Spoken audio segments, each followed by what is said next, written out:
Ilang buwan makalipas ang kaganapang yon, hindi na muling nagparamdam sa grupo ni Gonzalo ang mga taong nagnanais sakupin ang kabundukang kanilang tinitirahan. Sa loob ng maraming buwan, merong nakilala si Gonzalo na isang ordinaryong tao na naging matalik niyang kaibigan. Nagkasundo si Gonzalo at ang lalaking yon, gawa ng pareho silang mahilig sa alak. Naipakilala niya na ito sa kanyang pamilya at hindi naglaon, naging kalapit na din si Nognog ng lalaking yon. Ang pangalan ng lalaking matalik na kaibigan ni Gonzalo ay si Suplito. Napakabait at napakagaling makisama ni Suplito, kaya naging kaibigan siya ng isa sa mga pinakamalakas na gabunan. Hindi pa noon ipinapakita ni Gonzalo ang kanyang totoong pagkatao kay Suplito dahil sa takot na baka tuluyan siyang iwasan nito sa oras na malaman ang kanyang sikreto. Ang buong pagkakaalam ni Suplito sa kanyang kaibigan, isa lamang itong simpleng tao na manghahabi ng mga abaniko. Isang araw, dumayo ng inuman si Suplito sa pamamahay nila Gonzalo. Merong kasing mumunting selebrasyon noon sila Gonzalo, kaya imbitado ang kanyang matalik na kaibigan. Naroon din sila Maxim, Mirno at Sulay na nagbabantay sa paligid. Kung titingnan mo ang tatlong yon, mapagkakamalan mo itong pulube dahil sa dungis ng itsura nito. Hindi nagawang kumain ng tatlong galamay noon ni Gonzalo sa kadahilanang tanging karne lamang ng tao ang kinakain ng mga ito.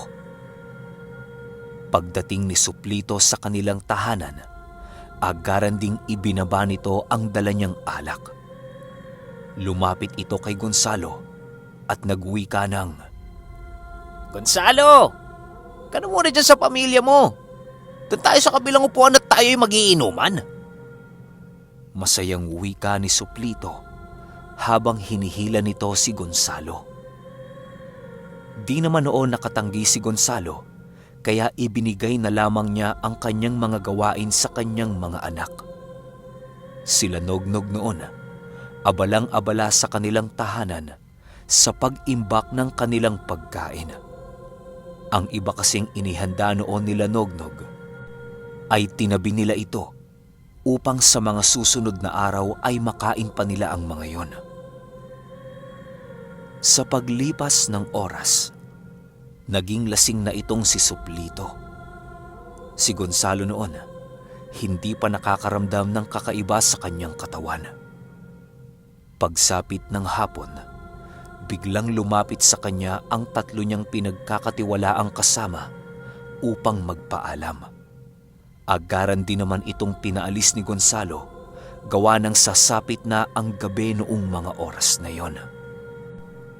Maxi, Mirno, Sulay, kayo na munang bahala sa baryo. Sabihan niyo mga kasama natin na hindi ako makakapunta sa loob ng 3 araw dahil abala ko sa aking pamilya. Mag-iingat kayo doon, Sulay. Alam niyo na ang gagawin kung sakaling merong mapadapo sa ating lupain. Paalala ni Gonzalo. Tumangulang naman noon ang tatlo at nagpatuloy na sa kanilang paglalakad. Agaran din namang ibinaling ni Gonzalo ang kanyang wisyo sa lasing na lasing niyang kaibigan. Tay, di pa ba uuwian si Manong Suplito? Tingnan niyo, halos hindi na niya maangat yung ulo niya sa lamesa eh. Wika ni Nognog na papalapit sa kanyang ama. Pansin na kasi ng binata noon na wala ng kakayahan si Suplito na uminom pa ng alak. Nang marinig ito ni Gonzalo, tinawanan lang naman niya ang kanyang anak dahil sa sinabi nito. Kasabay ng pagtawa noon ni Gonzalo ay ang paglapit niya kay Suplito upang alalayan itong tumayo. Nog, sabihin mo sa ina mo, ihahatid ko lang tong kaibigan ko. Wika ni Gonzalo. Sige ho, tay. Mag-iingat kayo ni Manong Suplito ha. Sagot naman ni Nognog. Ilang oras pa ang lumipas, ligtas namang nakauwi si Gonzalo sa kanilang tahanan. Nadatna niya noon ang kanyang mag-iina na nakatulog na dahil sa sobrang pagod ng kanilang buong araw. Ang ginawa noon ni Gonzalo, pinili niyang magmasid sa labas ng kanilang bakuran noong gabi. Hindi rin naman kasi siya makatulog noong mismong gabing yon, sa kadahilanang hindi nakakaramdam ng antok ang mga gabunan tuwing gabi.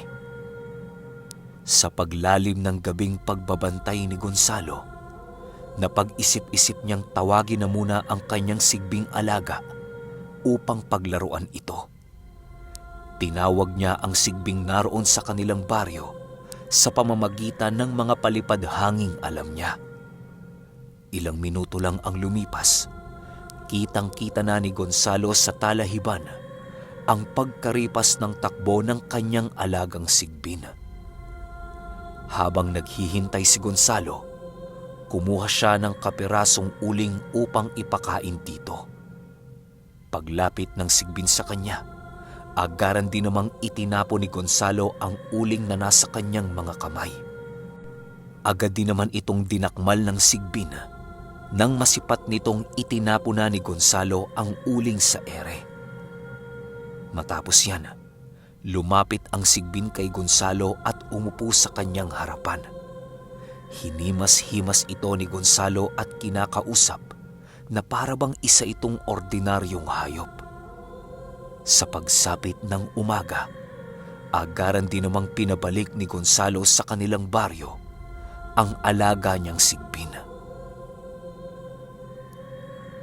Sa paglipas ng linggo, biglang nagulat si Gonzalo nang mapansin niyang hindi nagpapakita sa kanya ang kaibigan niyang si Suplito. Nag-aalala na noon si Gonzalo kay Suplito, gawa ng hindi nito pinapalagpas ang araw na hindi siya nito nabibisita sa kanilang tahanan.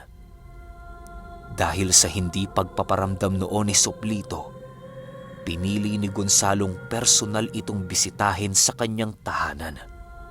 Hindi na kasi ordinaryo ang mga kaganapang yon ayon kay Gonzalo, kaya hindi na siya nagdalawang isip na bisitahin si Suplito. Pagdating niya sa bahay nito, panay pa ang ginawa niyang pagkatok upang siya ay pagbuksan.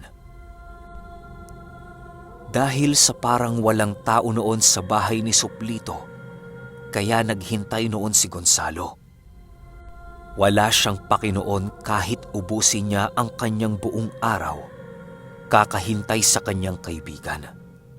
Wala din naman kasi silang trabaho noon ni Nognog, sa kadahilanang binibenta na lamang ng kanyang anak sa merkado ang mga paninda nilang abaniko.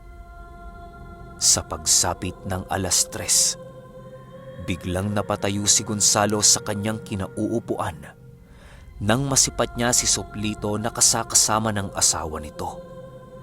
Akay-akay noon si Suplito ng kanyang asawa, kaya agaran ding tumulong si Gonzalo. Suplito, ano nangyari sa'yo? Nag-aalalang tanong ni Gonzalo. Meron akong sakit, Gonzalo. Kanina ka pa ba dyan? Pasensya ka na, pinaghintay kita ha. Wika ni Suplito. Sus, wala yun. Ano ba nangyari sa'yo? Dahil sa kakulitan noon ni Gonzalo, wala nang nagawa ang kanyang kaibigan kung hindi ang sabihin sa kanya ang totoo. Ayon kay Suplito na, kaya hindi niya nagawang bumisita sa bahay ni Gonzalo sa kadahilanang merong nambarang sa kanya. Ayaw naman noon ni Suplito na makadagdag sa isipin ni Gonzalo, kaya pinili nitong magtago na muna sa kanilang tahanan. Akala kasi noon ni Suplito, makakaya niyang gumaling sa loob lamang ng 1 linggo. Dagdag pa ni Suplito na hindi niya alam kung kailan at kung paano siya nabarang. Hindi rin naman siya nakikikain sa bahay ng mga taong hindi niya kilala At hindi din niya nagagawang makihalubilo sa mga taong naninirahan sa baryo. Ang iba sa mga manggagamot na pinuntahan noon ni Suplito, sinabihan siya nang nalason umano siya sa kanyang kinain. Ang iba naman sa mga ito, nabarang o nakulam umano siya, kaya siya nagkaroon ng sakit. Halos litong-lito na noon si Suplito sa kadahilanang paiba-iba ang resulta ng kanyang pinagtatanungan. Di na niya alam kung kaninong albularyo siya lalapit upang makatulong sa kanyang paggaling. Nang marinig ito ni Gonzalo, pinili niyang huwag na munang sumagot. Maigi niyang sinipat noon si Suplito sa buong katawan nito upang tingnan kung merong naitanim sa kanya ang nagpapadapo ng sakit. Hindi din naman lason ang karamdaman noon ni Suplito, gawa ng hindi traidor na kaibigan si Gonzalo. Hindi niya nanaising yang gawin si Suplito upang maging kasama niya ito. Alam kasi noon ni Gonzalo na mabuting tao si Suplito at meron din itong binubuhay na pamilya. Doon pa lamang sa rason na yon, matindi na itong dahilan kay Gonzalo upang ingatan ang kanyang kaibigan. Ayaw kasi ni Gonzalong merong nasisirang pamilya dahil lamang sa pangyayanggaw. Matapos niya itong tingnan ng maigi, wala namang nakitang kakaiba si Gonzalo. Tanging amoy lamang noon ni Suplito ang kakaiba, gawa ng hindi na pala ito naliligo sa bawat araw na dumaraan.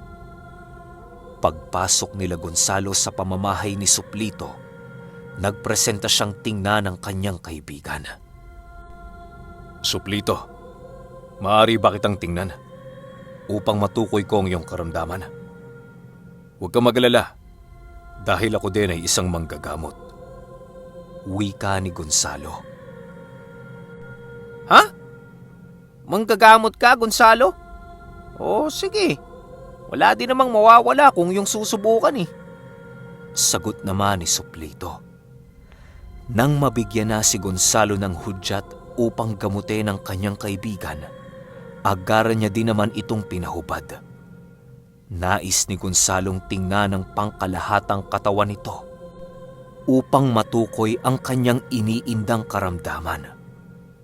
Noong una, ayaw pang pumayag ni Suplito gawa ng nahihiya siya. Pero dahil sa pagpupumilit noon ni Gonzalo, kaya wala din namang nagawa si Suplito kung hindi ang sumang-ayon sa nais nito. Habang ginagamot noon ni Gonzalo ang kanyang kaibigan, maigi niyang tinitingnan ang bawat ugat na nananalaytay sa katawan ni Suplito. Hanggang sa biglang merong nasipat si Gonzalo na isang ugat na merong kulay itim na dugong namuo. Nasa bandang dibdib yon, kaya labis-labis ang pagtataka dito ni Gonzalo. Kahit wala man siyang alam noon sa panggagamot, nagsisilbing gabay kay Gonzalo ang napakatalas niyang pang-amoy at paningin. Dahil sa mga nakita noon ni Gonzalo, doon niya unti-unting napagtanto na maaaring sa pamamagitan ng palipad hangin ang nakuhang sakit ni Gonzalo. Doon niya nakumpirmang kulam ang sakit nito sa kadahilanang pabago-bago ang karamdaman ni Suplito kapag lumilipas ang oras. Kaya ding magpadapo ng mangkukulam ng sakit kay Suplito kahit isang beses lamang siyang nakita nito. Matapos maunawaan ni Gonzalo ang sakit ng kanyang kaibigan, doon na niya inumpisahan ng panggagamot. Unang beses na manggamot noon ni Gonzalo, kaya labis-labis ang kanyang pag-iingat sa lahat ng bagay na kanyang gagawin. Walang kakayahan si Gonzalo noong makipaglaban sa espiritual na kombate sa isang mangkukulam. Sa kadahilanang pareho silang nasa panig ng kaliwa. Magiging walang silbi lamang ang usal na papakawalan noon ni Gonzalo, gawa ng hindi rin naman maaapektuhan yung mangkukulam. Ang ginawa noon ni Gonzalo, maghanap ng kakaibang amoy na nanggagaling kay Suplito upang matuntun niya ang mangkukulam. Habang inaamoy-amoy ni Gonzalo ang kasuotan ni Suplito, tanging gulat lamang ang naging reaksyon ng mag-asawa. Ilang minutong pag-aamoy, biglang napatigil si Gonzalo nang mahanap na niya ang kanyang hinahanap. Di na nito nagawa pang umimik ng maamoy nito ang naiwang baho ng mangkukulam. Ale, bihisan niyo na ho ang asawa ninyo. Tapos na akong gamutin siya. Wika dito ni Gonzalo. Nang marinig ito ni Suplito, agaran din ang pagtanong nito kay Gonzalo. Hindi na din tinago ni Gonzalo ang karamdaman noon ni Suplito at agaran niya ding inihayag ito sa mag-asawa. Nang malaman na ni Suplito ang kanyang iniindang karamdaman, humiling ito kay Gonzalo na iligtas ang kanyang buhay laban sa isang mangkukulam. Umiiyak pa noon si Suplito habang papahigpit ang paghawak nito sa damit ni Gonzalo. Huwag kang mag-alala, Suplito. Hindi ko hahayaang mapaslang ka ng isang mababang uri lamang ng mangkukulam. Basta ang payo ko sa'yo, kumain at matulog ka lang sa tamang oras. Huwag mong pababayaan ang sarili mo upang hindi ito sumuko sa oras ng aking panggagamot. Marami akong gagawin sa iyo, Suplito, na maaaring hindi mo nanaisin. Wika ni Gonzalo. Kasabay ng pagwika nito ay ang pagpapaalam nito sa kanyang kaibigan. Maaga pa noong umalis si Gonzalo, gawa ng hahanapin niya pa ang mangkukulam na nagbigay ng karamdaman sa kanyang kaibigan. Sa pagsapit ng gabi, matinding paghahanap ang ginawa ni Gonzalo sa kanilang baryo. Nang masuyod na niya ang lahat ng sulok sa kanilang baryo, naging bigo ito na mahanap ang mangkukulam na nagbigay ng sakit sa kanyang kaibigan. Pinili noon ni Gonzalong tumungo sa kabilang baryo upang ipagpatuloy ang kanyang paghahanap. Pinatulong na din noon ni Gonzalo ang iilan sa kanyang mga tauhan upang mas mapadali ang pagsukol nila sa mangkukulam. 2 gabi lamang ang lumipas, matagumpay nang natunto nila Gonzalo ang kinaroroonan ng mangkukulam. Maigi nilang pinagplanuhan ang pagpasok sa bahay ng mangkukulam sa kadahilanang marami itong kapitbahay. Sa paglalim ng gabi ng pangatlong araw, doon na isinigawa ni Gonzalo ang kanyang gagawing panloloob sa bahay ng mangkukulam. Pinili niyang magpalit ng kanyang kaanyuan bago nito tuluyang pasukin ang bahay. Kahit marami noong pangontrang nakapalibot sa pamamahay ng mangkukulam, walang silbi ang mga yon para kay Gonzalo. Madali siyang nakapasok sa mga bitag nito at mga sumpang nakakalat papaikot sa kanyang tahanan. Akala ng mangkukulam na yon, albularyo ang makakaharap niya. Wika ni Gonzalo sa kanyang sarili. Kasabay ng pagwika nito ay ang pagkalat ni Gonzalo ng sabulag sa paligid. Ginawa ito ni Gonzalo upang walang makakakita at makakarinig sa kanyang gagawing panloloob. Matapos makapagkalat ni Gonzalo ng sabulag, puwersahan na itong binuksan ang pinto ng mangkukulam. Pagbukas niya ng pinto ng bahay nito, nakita niyang nagdadasal ang mangkukulam na yon habang kalagitnaan ng gabi. Agaran din itong nasipat si Gonzalo dahil sa ingay na kanyang nilikha. Hindi pa man nakakatayo sa pagkakaluhod ang mangkukulam, nahawakan na ito ni Gonzalo. Subukan mong tumayo at putol itong ulo mo. Wika ni Gonzalo. Nang marinig ito ng mangkukulam, Bigla din itong nabitawan ang kanyang itim na kandilang hawak dahil sa takot. Halos manginig ang buong katawan ng mangkukulam na yon nang makita nito ang malademonyong anyo ni Gonzalo. Bakit mo ginagambala si Suplito? Bakit? Ano ang kasalanan ng kaibigan ko upang parusahan mo? Tanong dito ni Gonzalo. Napag-utusan lang ho ako. Ang nagpapapatay kay Suplito ay ang kapatid ng asawa nito. Gawa ng meron silang alitan sa mana. Ako ay isa lamang instrumento ng kanyang kaaway upang maranasan ni Suplito ang galit nito sa kanya. Wala akong pakialam sa kanilang alitan. Nanginginig na sagot ng mangkukulam. Kasabay ng pagwika nito ay ang pagsamba nito kay Gonzalo. Ang buong akala kasi noon ng mangkukulam, isang dyablo si Gonzalo na pinadala ng tumulong kay Suplito. Dahil sa hindi na noon nakapagtimpi pa si Gonzalo, pinili niyang hawakan ang mangkukulam sa leeg upang makatingin ito sa kanya ng diretsyo. Alisin mo ang sakit na binigay mo kay Suplito ngayon din.